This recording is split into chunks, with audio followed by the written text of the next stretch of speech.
Often, when you're producing a story, you're concentrated on getting the characters' expressions and actions just right, so the dialogue seems natural and you're gaining the empathy of your viewers. But sometimes, like in this story, when you go back to preview the sequence, you're watching, thinking, things seem okay, but there's something not exactly right here. That's when you notice there sure is a lot of space above the heads of these characters.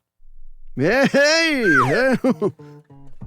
Can you pan the camera a little to the left? Good. Yeah. Let's look at how to frame characters for your stories. In this first scene, we have a shot of two characters with a lot of space around them. How can we solve for this? Yep, tightening that camera shot is a good idea, but the characters still seem pretty low on the screen. See? How do you know where the camera should be in a shot like this? The trick is, look into their eyes. You'll notice that the eyes of these two characters are below the middle of the screen, represented by the dot on your camera frame. Lower the camera until their eyes are above the middle of the screen and voila! Ah, yes, no more sinking characters.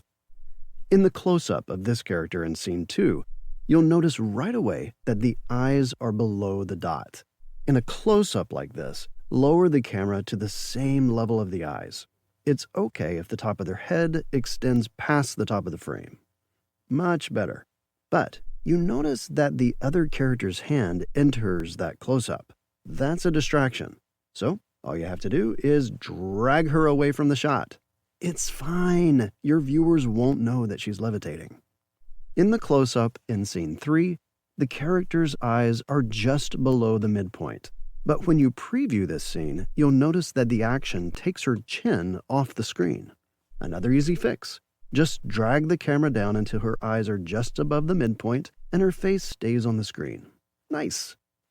In the last scene, the camera zooms out from the close-up to a mid-shot that includes both characters. But remember, we changed the camera in the third scene.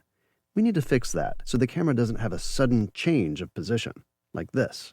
So the quickest way to remedy this is to delete the fourth scene, go back to the third, and continue scene. Here, we can add camera movement and zoom out to the mid-shot.